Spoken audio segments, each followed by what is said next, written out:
Construction के लिए जितने भी मटेरियल है specially iron and ore cement इसका टोटल इजाफा उसके लिए हमने एक प्रेस कॉन्फ्रेंस की है। आज से 4 हफ्ते पहले हमारे मेंबर्स जो बहुत परेशान थे बिजली की कीमत जो 2,04,000 रुपये थी और दिनों के अंदर जो कीमत चली गई 3,08,000 रुपये, इसके लिए हमने आबाद में आज से 4 हफ्ते पहले इमरजेंसी मीटिंग कॉल की और हमारे मेंबर्स को बुलाया। उसके बाद हमने हमारे मेंबर्स और हमारे जितने भी पावर चेयरमैन हमारे फेडरल चीफ वो सब हमारे डिफरेंट ऑफिस बेरर्स की मशावरत से हमने पहले हमारे मेंबर्स से ये रिक्वेस्ट की कि आज के बाद कोई भी एरिया परचेज नहीं करेगा, आयरन परचेज नहीं करेगा और हम इसको अगले हफ्ते रिव्यू करेंगे। और हमने जो भी हमारे पुराने जो भी सौदे थे हमने तो उसकी भी हम डिलीवरी लिस्ट नहीं करेंगे। एहतजाज क्यों कि ये आर्टिफिशियली जो प्राइस बढ़ाई थी कार्टेलाइजेशन ने, इसके खिलाफ हमने ये इकदाम किया और उस वक्त सीरिया का भाव था 3,08,000 रुपये जो दिनों में चला गया था। दिनों में 15,000 20,000 रुपये की प्राइस बढ़ रही थी। इसके खिलाफ हमने हमारे मेंबर्स ने ये काम किया। इसके बाद एक दिन बाद जो कार्टेलाइजेशन जो 20 खानदान है या 20 फैक्ट्रीज है या 25 फैक्ट्रीज है जो इस मुल्क की इकोनॉमी के अंदर वो कहते हैं कि हम ये आयरन एंड ओर प्रोड्यूस करते हैं और उनकी आर्टिफिशियल कार्टेलाइजेशन की वजह से उन्होंने दूसरे दिन मैसेज चलाया कि हमने प्राइस कर दी है 3,45,000 रुपए। उस प्राइस के बाद हमने एक हफ्ता हमारी और भी परचेजिंग रोकी। अल्हम्दुलिल्लाह इसका हमें थोड़ा सा बेनिफिट आना शुरू हो गया कि बाजार में हमको 3 लाख रुपए में वो दे रहे थे। लेकिन मैं अपने सारे मेंबर्स का शुक्रिया अदा करूंगा कि इस हार्ड टाइम में वो हमारे साथ यूनाइट खड़े रहे और ना उन्होंने डिलीवरी उठाई और ना उन्होंने परचेजिंग की। हालांकि बिल वालों ने बड़ी कोशिश की कि हमारे में आपस में नाइतफाकी पैदा कराएं, लेकिन सारे मेरे मेंबर्स रिस्पेक्टेड मेंबर्स जो कि अल्हम्दुलिल्लाह इस मुल्क की तामीर और तरक्की के लिए काम करते हैं वो माशाल्लाह साथ खड़े रहे और अल्हम्दुलिल्लाह हमारे को इसके बेनिफिट्स आना शुरू हो गए। इसके बाद हमने इस स्ट्राइक को और कंटिन्यू किया। हमारी जो स्ट्राइक थी वो आयरन परचेज ना करने की थी। हमने किसी भी वक्त काम बंद करने के लिए नहीं कहा। हमारे प्रोजेक्ट्स पे जो काम आयरन के इस्तेमाल के थे वो हम काम कंटिन्यू रख रहे थे और कंटिन्यू किया हमने वो काम। 3 हफ्ते के बाद हमारे तो प्राइस में फिर हम बैठे, फिर हमने इसको थोड़ी सी 1 हफ्ते के लिए तोसी की। 1 हफ्ते के लिए तोसी के बाद अब हमको लगा कि अब ये इस तरह बहुत लोगों को नुकसान होगा। तकरीबन 2 से 2.5 करोड़ लोग डायरेक्ट इनडायरेक्ट इस इंडस्ट्री से वाबस्ता है। आबाद ने आज तक पाकिस्तान की तामीर और तरक्की में हमेशा हिस्सा लिया है।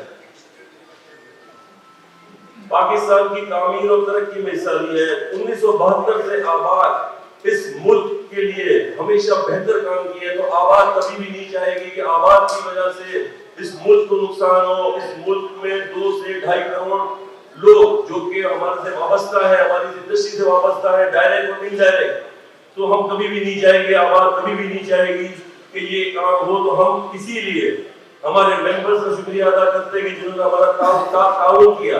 और फिर हमने एक कमेटी बनाई। उस कमेटी के अंदर हमने हमारी कमेटी के साथ हमने थोड़ा सा आयरन परचेज किया, तकरीबन 2-2.5 हज़ार टन, जो कि हमें 270, 68 और 71 की एवरेज में मिला। जो हमारे मेंबर्स को बोल रहे हैं कि इंशाल्लाह ताला हम आपको देंगे नो स्टॉप प्रॉफिट पे। इंशाल्लाह ताला आज रात से वो डिलीवरी भी हमारे मेंबर्स को मिल जाएगी। तो कहने का मतलब ये था कि ये आर्टिफिशियल जो कार्टेलाइजेशन थी उस आर्टिफिशियल कार्टेलाइजेशन को तोड़ के 3,45,000 रुपए तक ले गए थे। हमने 271 रुपए में लिया। ये हमारी आबाद की अचीवमेंट नहीं है, ये हमारे सारे मेंबर्स की अचीवमेंट है। और हम उम्मीद करते हैं इंशाल्लाह ताला हमारे मेंबर्स से आज भी कि ये आज भी अगर डायरेक्ट परचेज नहीं करें, उस कमेटी के थ्रू परचेज करेंगे तो इंशाल्लाह ताला जितना भी बेनिफिट होगा, देखिए आबाद अपने मेंबर्स के लिए 24 घंटे काम करता रहेगा, इस मुल्क के लिए काम करता रहेगा। इस मुल्क के लिए काम किया है आबाद ने।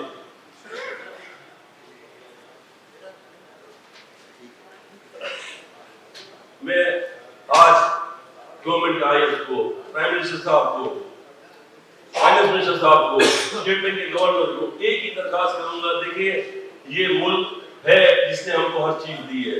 इस मुल्क से हम रिकॉग्नाइज है, इस मुल्क के लिए हम काम करते हैं। हम लोग जो कि 1/3 ऑफ द जीडीपी कंट्रीब्यूट करते हैं और इंशाल्लाह ताला ये काम हम करते रहेंगे। इस मुल्क को ना हम कभी छोड़ के जाएंगे, ना कभी हम इस मुल्क के लिए नेगेटिव सोच सकते हैं, ना आबाद कभी ये काम करेगा ना कर सकता है। तो मैं ये अपील करूंगा कि कि जब इंटरनेशनल मार्केट में प्राइसेस $600 से आयरन एंड ओर की $250 आई थी, तो जो भी उस वक्त मिनिस्ट्री थी उसने इसके ऊपर 15% आरडी लगाई। आरडी लगाने के बाद इंडस्ट्री को सपोर्ट करने के लिए एआरडी लगाई, तो उस वक्त हम इनके साथ खड़े हुए थे कि ये बहुत अच्छी चीज है क्योंकि लोकल इंडस्ट्री को सपोर्ट करना चाहिए। जब आज उसकी प्राइस $600 चली गई है तो हम इनसे अपील करते हैं कि ये आरडी और एआरडी खत्म की जाए in the best interest of this country. यहाँ के लोगों को फायदा होगा इससे। नेबरिंग कंट्रीज में आज हमको जो आयरन $600 में मिलता है, $550 में मिलता है, अगर हम वो इंपोर्ट करते हैं तो हम कंपीट नहीं कर सकते इस आरडी और एआरडी की वजह से। अगर ये आरडी और एआरडी करते तो हम ये इंपोर्ट करते तो आज हमको जो आयरन एंड ओर है वो 2.5 लाख रुपए में पड़ेगा और जो मिल्स की जो कॉस्ट है वो 2,30,35 हजार रुपए। तो हम ये कहते हैं कि बदे मिल कार्टेलाइजेशन नहीं करे, बिल्कुल काम करे, प्रॉफिट बनाए, लेकिन रिजनेबल प्रॉफिट बनाए। आर्टिफिशियल शॉर्टेज करके इस इतनी बड़ी इंडस्ट्री को नुकसान पहुंचाना ये बहुत मुनासिब नहीं है। इसीलिए हमने ये हार्ड डिसीजन लिए थे कि हम ये काम बंद नहीं कर रहे हैं, हम ये परचेज करने के लिए बंद कर रहे हैं। तो मैं गवर्नमेंट से अपील करता हूं कि आज अगर इस वक्त आयरन स्टील की प्राइस $600 है, अगर हमको इंपोर्ट करने की इजाजत दी जाए तो ये इंडस्ट्री फ्लरिश होगी, इससे लोगों का फायदा होगा। तो मैं ये अपील करता हूं कि गवर्नमेंट से कि इसकी एआरडी और आरडी अबॉलिश की जाए और नेबरिंग कंट्रीज से हमको इमीडिएटली फिनिश गुड्स मंगाने की परमिशन दी जाए वाटर सिस्टम में। दोस्तों का बहुत शुक्रिया मीडिया के सारे लोग आवाज के सारे और बेसिकली जो हम फील कर रहे थे, जो वक्त के साथ डॉलर की शॉर्टफॉल थी और जो पैसे इस मुल्क में नहीं आ पा रहे थे या जो डॉलर का कहीं सेटअप नहीं हो रहा था, मैं समझता हूँ जब तक ये चीज़ नहीं होगी ये कंट्री में बहुत सारे मसाइल इसी तरह होंगे। क्योंकि जो मार्केट प्राइस है और जो परचेजिंग ब्लैक मार्केट है बहुत बड़ा डिफरेंस है। आपके रेमिटेंस भी नहीं आ रहे जब तक आपकी कोई लॉन्ग टर्म पॉलिसी नहीं आएगी इस मुल्क में इकोनॉमी, तो आपका इसी तरह अनसर्टेन रहेगा। आपकी मुल्क की पोजीशन पॉलिटिकली भी और इकोनॉमिकली दोनों अनसर्टेन है। हमें इसको कहीं ना कहीं कोई डायरेक्शन पे ले जाने के लिए कोई डिसीजन लेने पड़ेंगे, जो डिसीजन पॉलिटिकली मैं समझ रहा हूँ तो नहीं हो रहे जो होने चाहिए थे। आवाज ने अगर 3 हफ्ते परचेज नहीं किया स्टील, तो 3 हफ्ते में वही स्टील, वही महंगा डॉलर, वही इंपोर्ट में 271 रुपए का हो गया। 350 वाला स्टील 271 का मतलब है कि कोई गवर्नमेंट ने इंटरफेयर नहीं की। उसके बावजूद सिर्फ बाइंग सेलिंग मार्केट को आपने सिर्फ रोका, जिसकी वजह से उन्होंने आपको उस प्राइस में 270 में, जबकि इसकी प्राइस अभी 250 होनी चाहिए हमारे साथ। 2 लाख मतलब ये बहुत कम शॉर्ट टाइम में ये सारी चीजें हुई और ये 15 दिन महीने के अंदर प्राइसेस ने इस तरीके से जंप किया। और मैं समझता हूँ कि आप देख लीजिए आज 20 दिन में 15-20 दिन में ये सारी पॉलिसी वही प्राइस जो कॉस्ट कर रही है 271 पे आ गई। आज हमने 271 में हमने एक अपना वेंचर बनाया कि आबाद का इंडिविजुअल आदमी नहीं खरीदेगा, आबाद खुद खरीदेगा और अपने लोगों को सप्लाई देगी ताकि ये कार्टेलाइजेशन खत्म हो। जब आबाद अपनी परचेजिंग करने जाएगा 4000 टन 5000 टन की, तो फिर आपको इंडिविजुअल्स को आप बाई नहीं करोगे। इसमें गवर्नमेंट की कोई इंटरवीनर नहीं है, कोई गवर्नमेंट की तरफ से ना आरडी का फर्क आया ना एआरडी का फर्क आया। ये सिर्फ जो डिफरेंस नजर आ रहा था उससे ही आपको नजर आ रहा है। और आज परचेजिंग हुई मेरे ख्याल से 2000 टन आबाद ने परचेज किया। उसके बाद हम बैठे हैं सारी आपके सामने ये हकीकत बताने कि क्या डिफरेंसेस है जिसकी वजह से ये चीजें हुई है।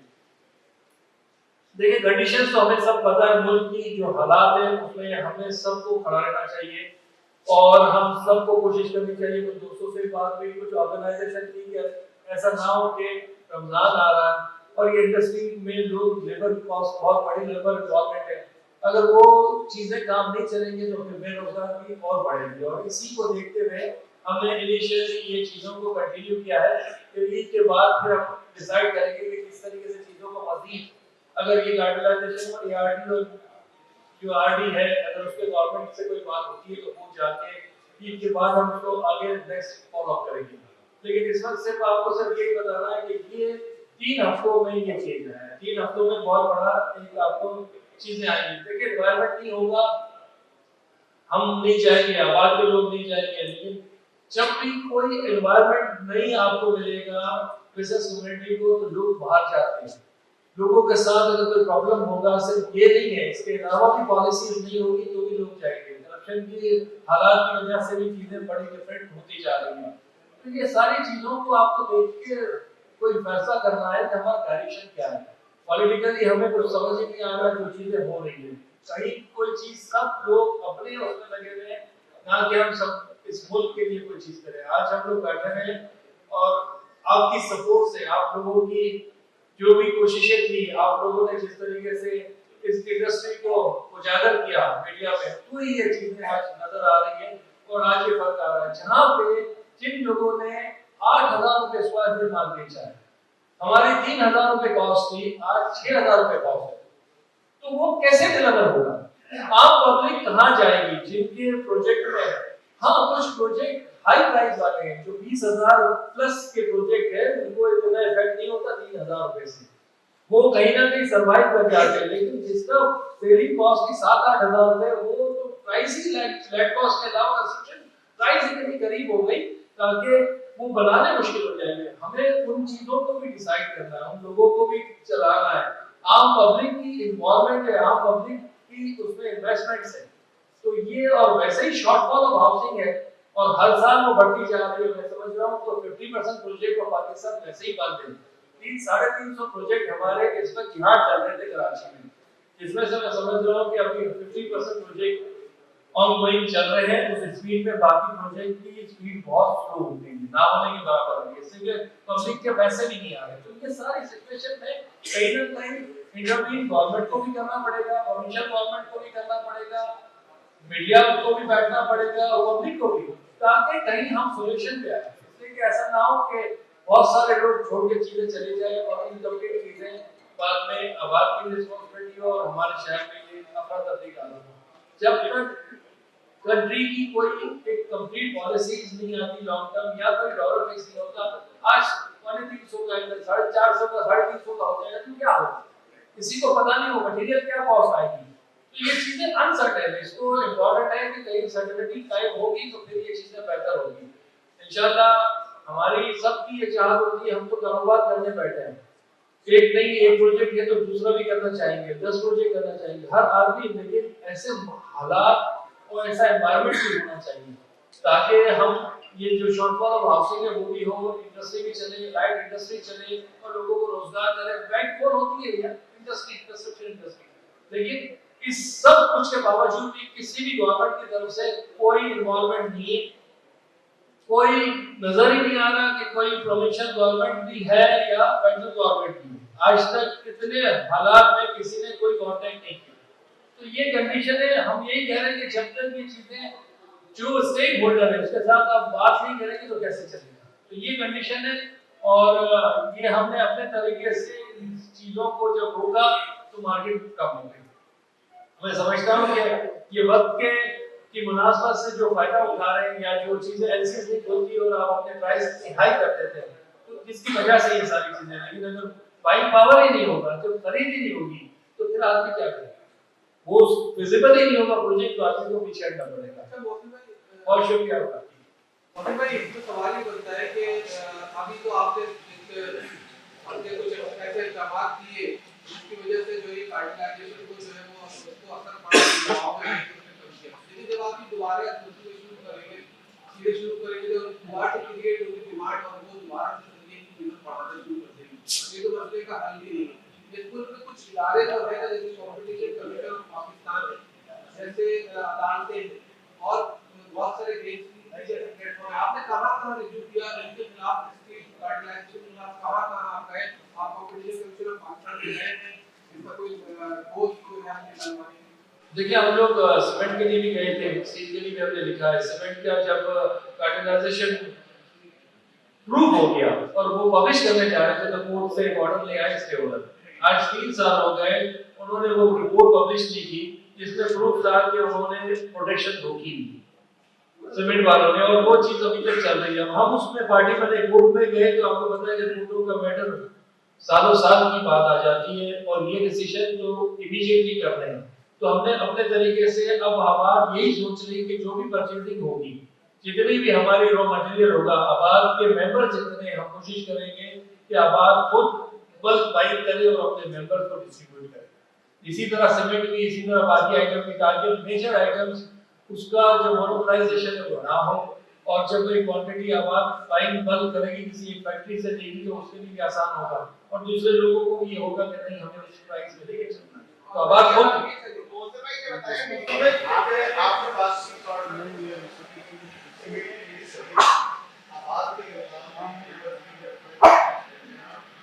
शहरियों को मिशंस के लिए 15 लाख रुपए आप सभी के लिए देते हैं, उसके बावजूद भी लेकिन ये मसला है जितने आपके पास नाम दरख्वास्त है उनकी शायद में काम नहीं कर पाया, लेकिन इससे बड़ा मसला ये है कि आज जो लेबर फहरिस्त है, आज आपका जो आपस में कैंसिल हो गए, अब आज के कौन से लेबर उससे जमीनें लेके बनाते हैं, इसी तरह खाली फीस की कौन सा आपके बेटर उससे जमीन लेके बनाते हैं, उसके बाद जब इससे होता है कि अगर माल का मामला होगा, आज तक आपके बेटर भी परेशान है, आवाम भी परेशान है, तो ये ये चीजें आप इसको जब देखेंगे आप उतना तो मामला तो ठीक है। देखिए, अपने मामला तो हर आदमी ने भी सही करना, आबाद ने भी सही करना है, उसके बगैर हो ही नहीं सकता।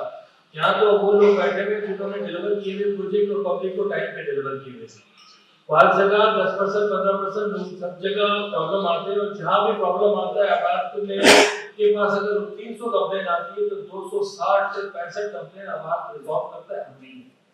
और आबाद में जो भी आई है मतलब उसकी हम जस्टिफिकेशन भी देते हैं, और मैं तो कहूँगा कि जब भी कोई आती है कंप्लेन हम तो मीडिया को भी जाएंगे बैठे, हम उन चीजों को देखें। प्राइस एक रजिस्ट्री कराने जाते हैं 5-5 लाख रुपए लग रहे रजिस्ट्री में, एक अपार्टमेंट की रजिस्ट्री होगी, एक इलेक्ट्रिक मीटर के 5 लाख रुपए लग रहे हैं, गैस के मीटर के 3 लाख रुपए, तो ये सारे डॉक्यूमेंटेड चीजें हैं।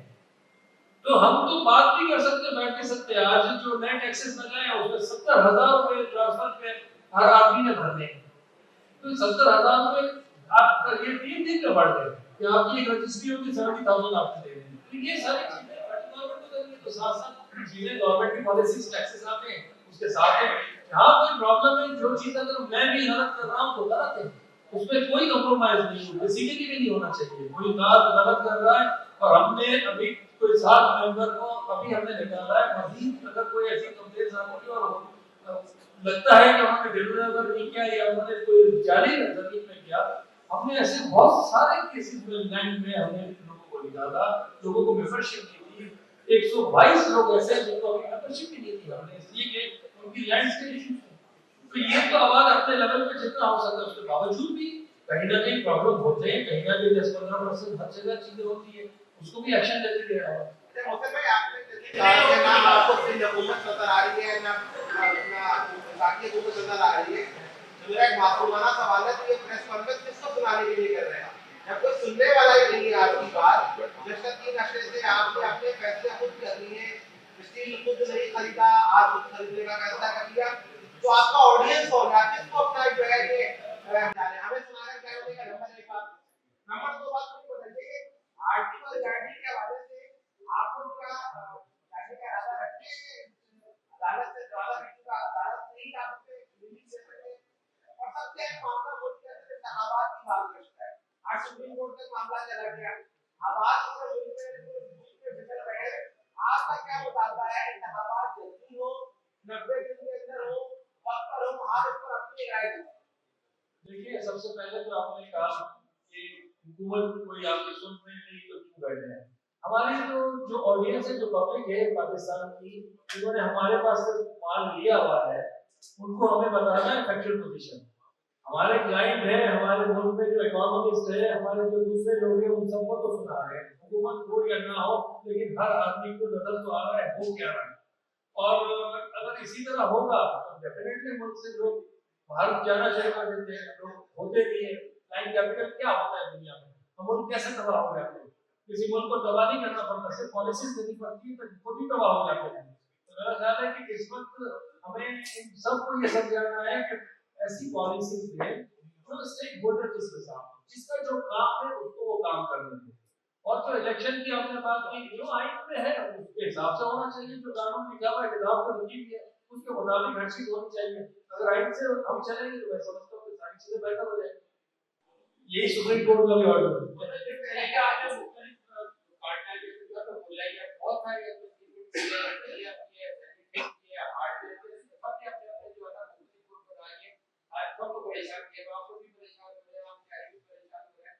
तमाम चीजों का मद्देनजर रखते हुए बात है तो तालुका केयर करना क्या है आपने अपना न्याय बल के इसलिए कि आप क्या चाहते हैं इसलिए कि इसमें साथ हो रहा हूं इसलिए कि आज ब्लॉक सर्विस कर रहे हैं और इस पर आप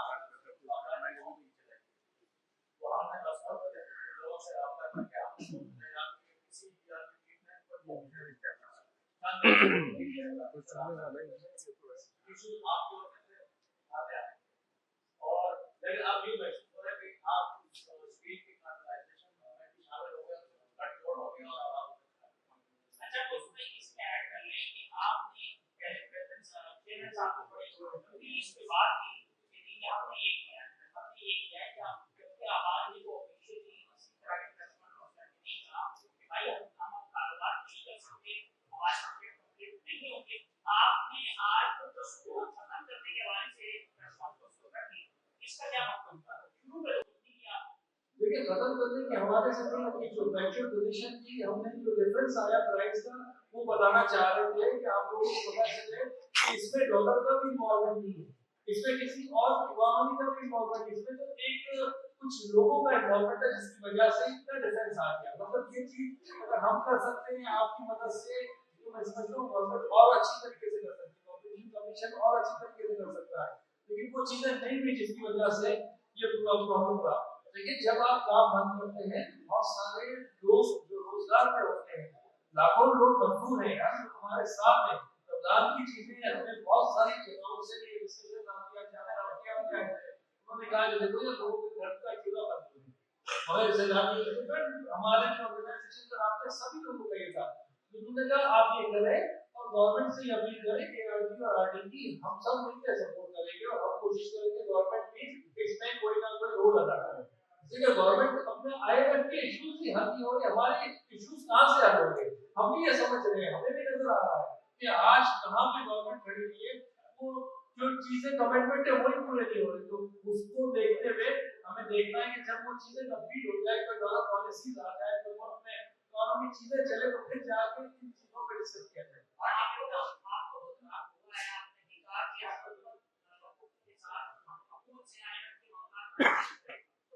क्या कहना चाहते हैं जब उनसे हल नहीं हो रही है तो फिर छोड़ दें, तो दुआ करें अल्लाह पाक खैर करे जब बेहतरी आ जाए तो मैं हुकूमत से कहूंगा कि कोई ना कोई डिसीजन करे, इसलिए इलेक्शन होने आज उन्होंने भी कहा है, मैं समझता हूँ अगर ये इलेक्शन चीजें होगी अपने टाइम पे चीजें बेहतर होगी, एक सिस्टम चलेगा, जो भी सिस्टम है कानून का उसको चलना चाहिए ताकि प्रोसेस कंप्लीट हो, प्रोसेस कंप्लीट होगा तो मैं समझता हूँ चीजें बेहतर ही होगी।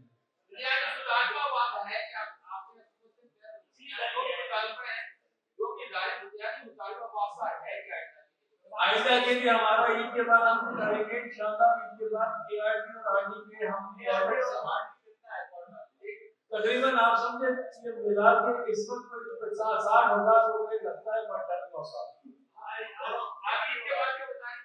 और एआरडी मिला क्या 30% हमारी एआरडी और एआरडी आपको कोई मुताबिक नहीं है पाक सोच भाई क्या है वो आज को लोग आके बताते हैं आज का मुतालबा यही है गवर्नमेंट से कि ये एआरडी और आरडी के आप प्राइस को कम करें ताकि ये कॉस्ट हो, इसलिए 1 लाख रुपए में भी 15% और 15% 30% है, अब ये प्राइस 2 लाख हो गई है तो कम से कम आधी ही करते तो टैक्स भी कोई कलेक्शन होगा और इंडस्ट्री भी सर्वाइव कर जाएगी। ऐसा ना हो कि लोगों का हाउसिंग को घर बनने में मुश्किल हो जाए और हम उसी तरह कच्ची आबादी को तरजीह दें।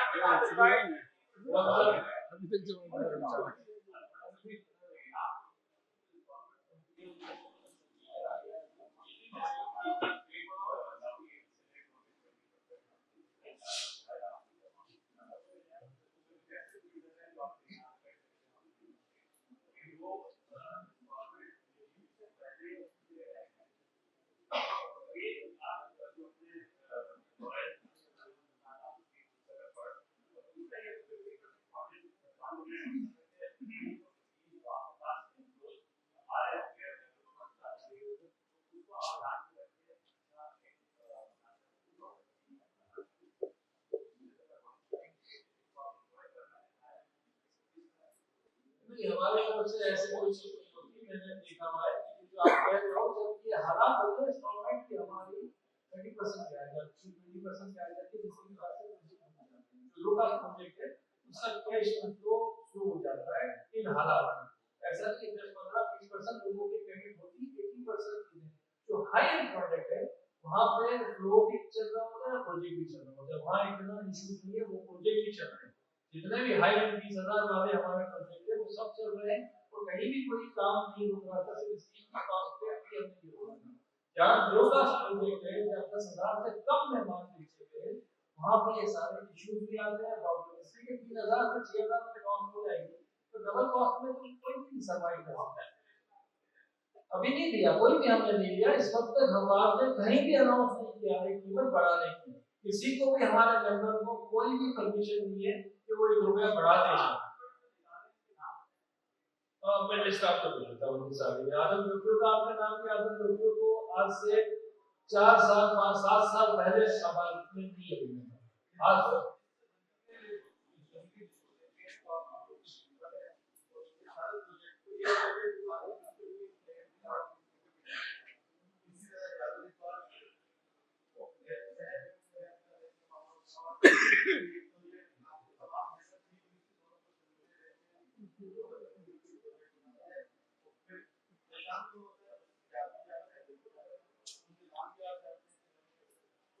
मैं कह रहा हूँ अगर नाम है तो उनके नाम भी आने चाहिए, कोई भी हो, और चलने चाहिए, चीजें पता चलनी चाहिए। और हमारी तो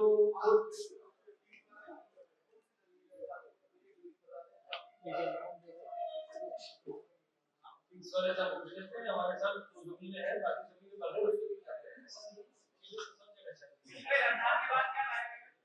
ईद के बाद गायब अगर केआरटी और आरडी पे नहीं होगा तो हम फिर गवर्नमेंट के साथ बैठे, पहले गवर्नमेंट के साथ एक फैमिली को टाइम देंगे जो अभी चल रही है। देखिए हम कोशिश तो करेंगे ना, जो भी आज प्राइम मिनिस्टर है या फाइनेंस मिनिस्टर है, हमारी कोशिश तो होगी। आज तक नहीं बैठे, आज ये मैसेज किया है हमने कि वो नहीं बैठे। जिस दिन बैठेंगे उस दिन आपको कहीं कहाँ बैठे उनके साथ।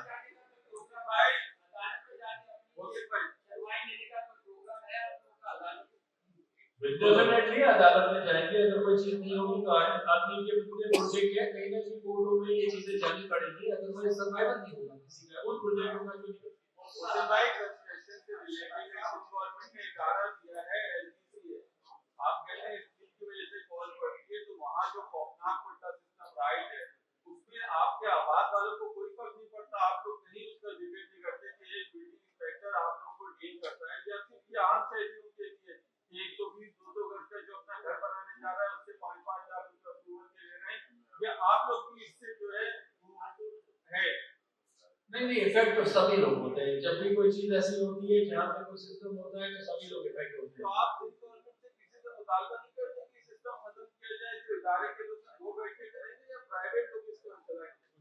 नहीं इदारे के लोगों को खत्म करना है, सिर्फ गवर्नमेंट को खत्म करना है। कोई चीज हमारे लेटर को भी दे रहे हैं, चीफ सेक्रेटरी को भी दे रहे हैं, और इलीगल कंस्ट्रक्शन पे ऑलरेडी हमने प्रेस कॉन्फ्रेंस लास्ट टाइम भी की थी। अपने सारे लेटर भेजे हैं कि कराची में जितनी कंस्ट्रक्शन हम कर रहे हैं उससे ज्यादा इलीगल कंस्ट्रक्शन हो रही है। और इलीगल कंस्ट्रक्शन को अगर हम ये रोकेंगे तो वैसे ही तबाही होगी। ना यूटिलिटीज होती है, ना उस रोडों की इतनी मेजरमेंट होती है, ना स्टेयरकेस होता है, ना फायर मेजर होता है, ना स्ट्रक्चर की स्टेबिलिटी होती है। वहाँ तो बड़ा एक डिफरेंट पूरी दुनिया चल रही है। एक फ्लोर 2 फ्लोर के बाद सही से 7-7 फ्लोर।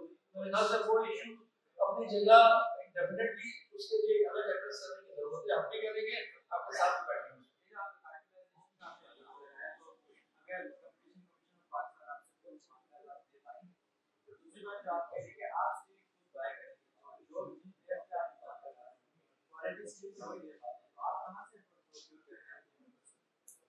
देखिए हमने अभी 2000 टन स्टील इन्हीं फैक्ट्रियों से खरीदा है जो 3,45,000 में है।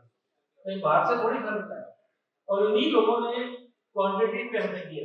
जब आपके पास डिमांड एंड सप्लाई का डिफरेंस आ जाता है, जब मटेरियल बड़ा होता है तो फिर तो आपको देना है। तो वो तो अब बाइफरकेशन हो जाती है और हर आदमी को डिवीजन आप डील कर रहे हो। जब अब आप अपने लेवल पे एक ग्रुप बन के परचेज कर रहा है जिसकी वजह से हमें ये फैसिलिटीज है और ये हमने पेमेंट भी दे रही है ताकि ये चीजें सही तरीके से हों। हम तो ये डिफरेंस आपके सामने है कि कितना बड़ा डिफरेंस है, 30,000 और 50,000 रुपए टन का फर्क है। Thank you sir. Channel think TV HD को सब्सक्राइब ज़रूर कर लें और बेल आइकन का बटन दबाएं ताकि हमारी नई आने वाली वीडियोस बर वक्त आप तक पहुंच सकें। शुक्रिया।